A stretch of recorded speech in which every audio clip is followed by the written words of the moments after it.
Thank you, John. Thank you, John. Good afternoon, ladies and gentlemen. It's delightful to be here with you. Let me start by saying I absolutely agree with the central premise that underpins this NFU conference, that food is at the heart of farming. It is at the heart of farming in Wales, and it must remain at the heart of farming in Wales for its long-term future. What I'm keen to do is to look at how we continue to build on the success that there is already there, to build as a high-quality, high-value food producer in Wales. And what I want to do now is focus, I think, a little bit on some of those longer-term issues, how we can take that, rather than responding to some of the more immediate issues that John's just highlighted, although I suspect we may come back to some of those in questions. I think it's always fair to say that farming is facing substantial challenges and change. You heard a lot of that spelled out really clearly and energetically this morning. There's always been change, there always will be change. There are some important trends that we heard about this morning, the way consumer diets are changing, long-term reduction in Western diets at least, in red meat consumption, but expanding opportunities in other parts of the world. The way consumers are wanting food presented, pre-prepared versus that cooking at home. How we respond to the inherent volatility there are in increasingly global markets. And of course, Brexit adds an entirely another level of uncertainty and pressure for change to all of that, which is incredibly frustrating to all of us. I know it's very frustrating to you as a business. It's frustrating to me. I've got teams working flat out to make sure that if no deal happens, we're at least prepared for the things that we have to have in place. I hope that that work's not going to be needed, but it's really a difficult balance to get that, to strike that balance between the effort to manage that risk and the knowledge that hopefully much of that work will not be needed. It's very frustrating for everybody. I don't want to say much more about Brexit. We've heard a lot about it earlier. It just gets very depressing. But I think we do just need to pause a little bit on no deal. You heard some of the impacts spelt out earlier, particularly for Wales, those impacts of the costs faced by the sheep meat sector in exports to the EU.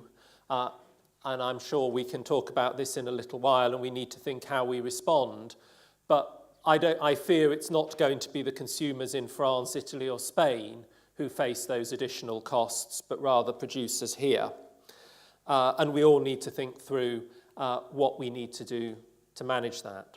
As I say, in Welsh Government, we are preparing and making sure we have the legislation and the necessary systems that might be needed in the case of a no deal. But there's a lot that businesses need to be doing as well. I know the NFU is offering advice to members. That's very welcome. I hope some of you have had a chance to look at the Preparing Wales Paratoi Cymru website and some of the things there, the tools through Business Wales around business checklists to help people identify what those potential risks might be. It's important that people are preparing. None of us want to be there, but I think it is important that we are at least thinking about what that might mean for all of our individual businesses if we do end up there. To me, one of the other big things that changes looking probably longer term after Brexit is the pattern of support for farming, and particularly the way funding of farming occurs. Yes, we have agricultural support funds ring-fenced up to 2022, but the allocation of that money becomes much more transparent. In the longer term, this is going to be going to pass a much higher political hurdle to secure that money for farming. Currently, all the money that comes to agriculture, some £300 million a year in Wales, is part of a mysterious thing called the EU budget.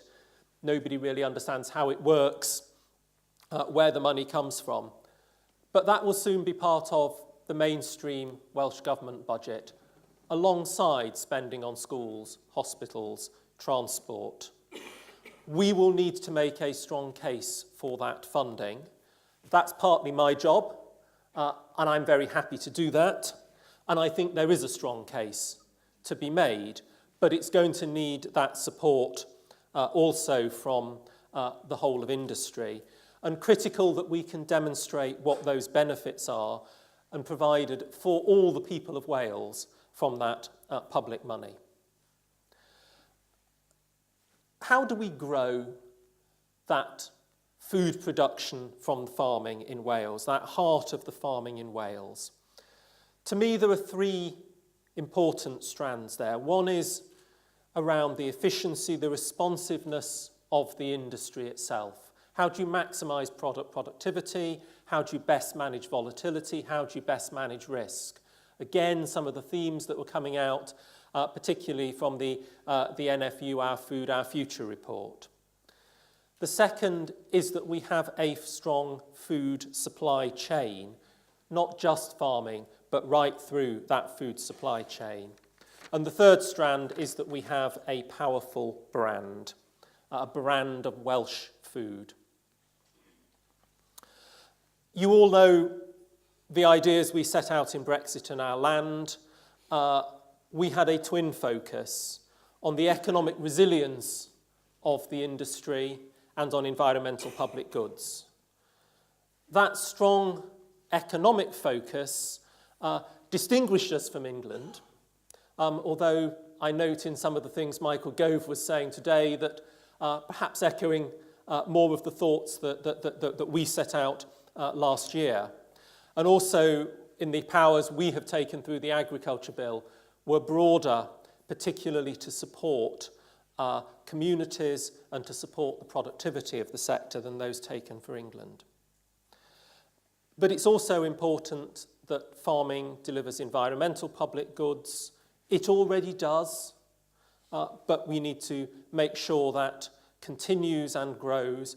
That's an important strand of those wider benefits that deliver for the wider public from farming. That's part of, to me, that justification for those resources.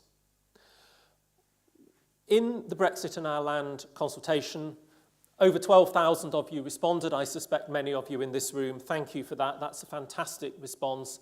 Huge number of really interesting ideas. Good arguments, good evidence. And one of the really strong themes that's come out of that is just how linked that environmental management and food production are. It's not either or, it's both and. Excellence in delivering those environmental benefits also impacts on productivity, also impacts on the bottom line. Things like nutrient management of water, of chemicals, maximising animal health, ensuring soil quality. All of those are things that deliver major environmental benefits, but are also absolutely core to supporting food production, impacting on your cost structures, on productivity. And what I'm keen that we do is look for a system that can reward these, alongside maybe some other more specific environmental benefits, but that continues that as an income stream for farmers.